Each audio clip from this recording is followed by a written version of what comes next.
Where your treasure is, there will your heart be also. God has given us unlimited treasures in His Word. Every time we open it, we can discover a new treasure or admire an old one. What will we find today? Here's Carla Early with Treasure Hunt in the Word. We all like to root for the underdog. Countless movies and TV shows base their plot around this theme. That's why people love the story of David and Goliath. The little guy beats the big guy. But if you've listened to the other two podcasts on this passage, you'll know that really wasn't what happened in this story. It was about a big God overcoming a pipsqueak giant. When I teach about fear, one of my favorite illustrations is an ant standing on top of an anthill saying, "I am the king of the hill," in his little ant voice. In the background, all you can see is a giant toe.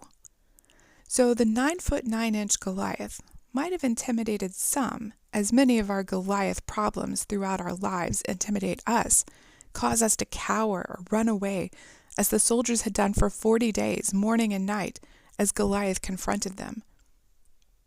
But like David, we should realize God is way bigger and more powerful than the Goliaths of our lives. Not only that, but He is sovereign, which means He is in control. He uses every detail in our lives for our good and His glory. And we should also remember that this big, powerful, sovereign God loves us. He loves us so much that He gave His Son to die for us, so we could trust Him and live with Him forever. With those three truths about God in mind, we can face any trial, knowing the battle is always the Lord's, not ours. This can make a huge difference in how we approach things. It sure did with David. After Goliath scoffed, "Am I a dog that you come at me with sticks?" and cursed David, threatening to give his body to the birds and beasts, David confidently told overconfident Goliath, "This day the Lord will deliver you into my hand, and I will strike you and take your head from you.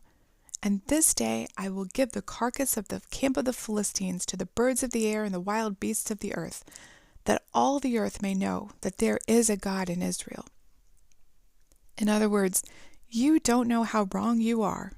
The moment you curse my God, you and all your people were doomed.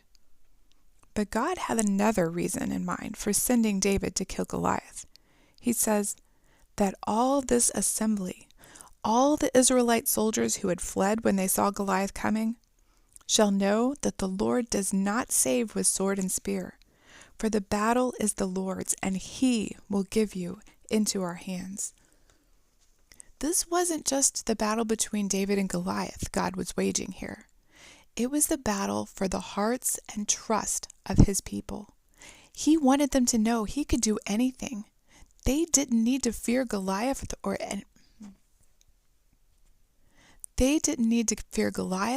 anyone else. He was also solidifying His victory in David's life.